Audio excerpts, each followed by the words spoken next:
معزز خواتین و حضرات، قوم عاد کے بعد اللہ تعالیٰ نے اس دنیا میں قوم سمود کو آباد کیا۔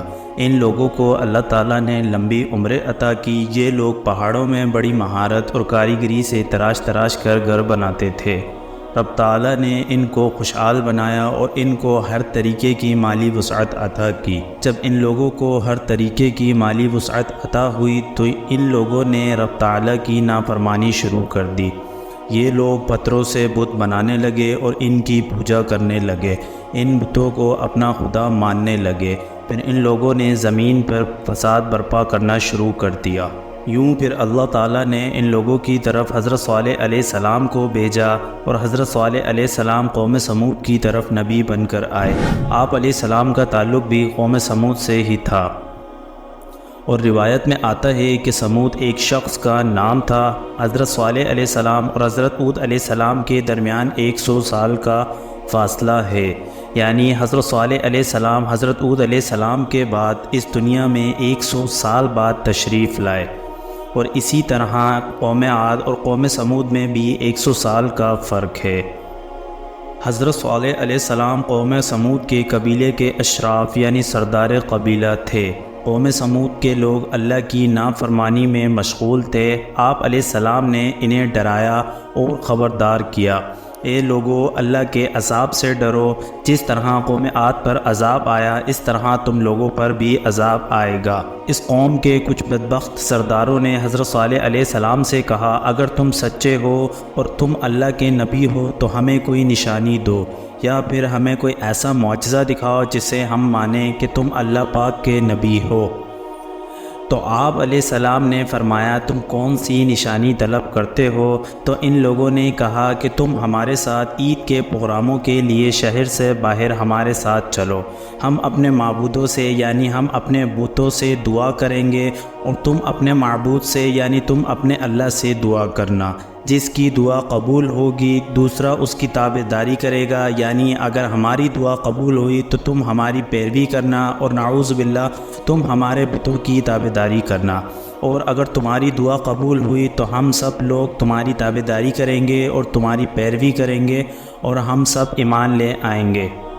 پھر حضرت صالح علیہ السلام نے ان لوگوں کی بات مان لی۔ یوں حضرت صالح علیہ السلام ان کے ساتھ شہر سے باہر تشریف لے گئے۔ پہلے قوم سمود کے لوگوں نے اپنے بتوں سے دعا کی جو کہ قبول نہ ہو سکی، اور ان کی دعا قبول ہوتی بھی کیسے؟ کیونکہ ان کے خدا ان کے ہاتھوں کے بنائے ہوئے بت تھے جو نہ سن سکتے تھے نہ ہی کسی قسم کی طاقت رکھتے تھے۔ جب ان لوگوں کی دعا قبول نہ ہوئی تو ان کے ایک سردار جس کا نام جند بن عمرو تھا، اس نے حضرت صالح علیہ السلام کو مخاطب کر کے ایک اکیلی چٹان کی طرف اشارہ کیا جس چٹان کا نام کافیہ تھا۔ سردار نے کہا، اس چٹان سے ایک اونٹنی نکالو جو حاملہ ہو، اگر تم نے ایسا کر دیا تو ہم تمہاری تصدیق کریں گے اور تمہاری پیروی کریں گے۔ حضرت صالح علیہ السلام نے کہا، اگر میں ایسا کر دوں تو کیا تم مجھ پر ایمان لے آؤ گے؟ انہوں نے کہا، ہاں، ہم آپ پر ایمان لے آئیں گے۔ تو آپ علیہ السلام نے سب سے پہلے اللہ کے حضور نوافل ادا کیے اور رب تعالیٰ سے دعا کی، اور اللہ تعالیٰ نے آپ کی دعا کو شرف قبولیت بخشا۔ وہ لوگ سب چٹان کی طرف دیکھ رہے تھے کہ چٹان میں بالکل ویسے ہی کیفیت پیدا ہوئی جس طرح کسی جانور پر پیدائش کے وقت ہوتی ہے، یعنی درد کی وجہ سے کراہنا اور اضطراب وغیرہ۔ یہاں تک کہ ان لوگوں کے سامنے وہ چٹان اللہ کے حکم سے پھٹی، اس سے حاملہ اونٹنی پیدا ہوئی جس کے جسم پر اون تھی اور پیٹ بہت بڑا تھا۔ آپ کا یہ معجزہ دیکھ کر جند بن عمرو اور اس کے ساتھ اور لوگوں نے ایمان قبول کر لیا، مگر اس قوم کے باقی لوگ ایمان نہ لائے، جن میں ضباب بن عمرو، حباب اور رباب بن سعمر نے منع کر دیا۔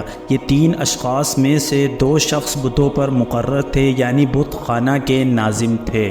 پھر اس اونٹنی نے اللہ کے حکم سے ان لوگوں کے سامنے ہی بچہ جنا جو اسی اونٹنی جتنا تھا۔ اس وقت اس اونٹنی کے تھن دودھ سے بھرے ہوئے تھے۔ پھر اس قبیلے کے لوگوں نے اس اونٹنی کا پیٹ بھر کر دودھ پیا، اور وہ لوگ جنہوں نے اسلام قبول نہیں کیا تھا، ان لوگوں نے حضرت صالح علیہ السلام سے کہا، یہ ایک جادو ہے۔ اور اس طرح قوم کے سرداروں نے یہ معجزہ دیکھنے کے بعد بھی اسلام قبول کرنے سے منع کر دیا۔ معزز خواتین و حضرات، اس طرح یہ اللہ تعالیٰ کی بھیجی ہوئی اونٹنی اور اس کا بچہ قوم سمود کے کھیتوں میں گھومنے لگے۔ یہ اونٹنی اور اس کا بچہ کھیتوں میں سارا دن چرتے اور اس کے بعد قوم سمود کے کنویں سے سارا پانی پی جاتے، اور اس اونٹنی کے پانی پی جانے کی وجہ سے اس قوم کو پانی نصیب نہ ہوتا۔ پھر ان لوگوں نے حضرت صالح علیہ السلام سے اس اونٹنی کی شکایت کی۔ پھر حضرت صالح علیہ السلام نے رب کے حکم سے یہ بیان کر دیا کہ ایک دن اس کنویں سے پانی پینے کی باری اونٹنی کی ہوگی اور ایک دن تمہاری اور تمہارے جانوروں کی ہوگی۔ اس کے بعد پھر اونٹنی اپنے بچے کے ساتھ جنگل میں چرتی اور اپنی باری کے دن اونٹنی اور اس کا بچہ اس کنویں سے سارا پانی پی جاتے تھے، یعنی کنویں میں منہ رکھتے اور اس وقت منہ اٹھاتے جب پانی ختم ہو جاتا۔ ان لوگوں کو اس صورتحال سے بہت مشکل درپیش آ رہی تھی، تاہم انہوں نے اس اونٹنی کو اپنی راہ سے ہٹانے کا فیصلہ کر لیا کہ اسے مار دیا جائے تاکہ ہمیں اس سے نجات حاصل ہو سکے۔ پھر اس قوم کے کچھ نوجوانوں نے مل کر ایک رات اس اونٹنی اور اس کے بچے کو قتل کر دیا۔ جب یہ بات حضرت صالح علیہ السلام کو معلوم ہوئی تو آپ زار و قطار رونے لگے۔ تو آپ نے اس قوم کے لوگوں کو مخاطب کر کے فرمایا، اے لوگو، اللہ کے عذاب سے ڈرو۔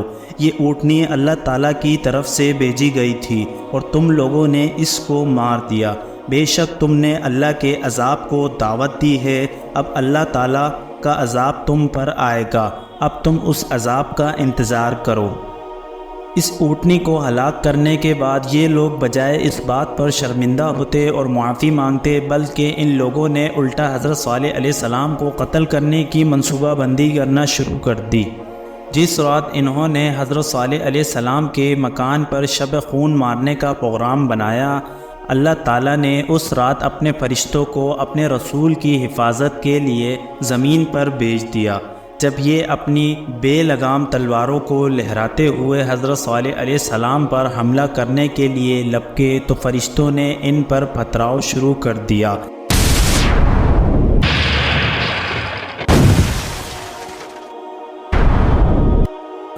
انہیں پتھر تو نظر آتے تھے لیکن مارنے والے دکھائی نہیں دیتے تھے۔ پھر حضرت صالح علیہ السلام نے اپنی قوم سے آخری بار فرمایا کہ اگر تم چاہتے ہو کہ اللہ تعالیٰ کی رحمت تمہیں حاصل ہو تو اللہ تعالیٰ سے اپنے گناہوں کی معافی مانگو، اس کی طرف رجوع کرو تاکہ تمہیں اللہ تعالیٰ کی رحمت حاصل ہو سکے۔ حضرت صالح علیہ السلام کی تبلیغ پر اس قوم نے انکار کر دیا اور آپ کے عذاب سے ڈرانے پر اس قوم کا یہ کہنا تھا کہ اے صالح، تم ہم پر وہ عذاب لے ہی آؤ جس عذاب سے تم ہمیں ڈراتے ہو۔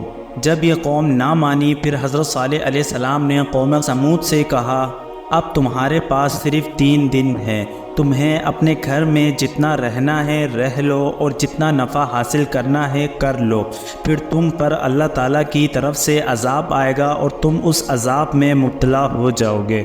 تو اس قوم نے کہا کہ وہ 3 دن ہم کیسے گزاریں گے؟ حضرت صالح علیہ السلام نے کہا، پہلے دن تمہارے چہرے زرد رنگ کے ہو جائیں گے، دوسرے دن تمہارے چہروں کا رنگ سرخ اور تیسرے دن سیاہ ہو جائے گا، اور اس کے بعد چوتھے دن تم پر اللہ کا عذاب آئے گا۔ اور پھر اللہ کا کرنا ایسا ہی ہوا، پہلے دن ان کے چہرے زرد، دوسرے دن سرخ اور تیسرے دن سیاہ پڑ چکے تھے۔ جب ان کے چہرے سیاہ ہونے لگے تو پھر یہ لوگ ڈرنے لگے کہ اب ہم پر عذاب آئے گا۔ اب انہیں عذاب کا یقین آ چکا تھا، لیکن جب تک علامات پر یقین نہیں آ رہا تھا اس وقت انہیں ایمان اور توبہ کی توفیق نصیب نہ ہوئی، اور جب انہیں یقین ہوا تو اب اگر یہ توبہ کرتے بھی تو اس کا کوئی فائدہ حاصل نہ ہوتا، کیونکہ نا امیدی کی حالت میں توبہ اور ایمان قبول نہیں ہوتا۔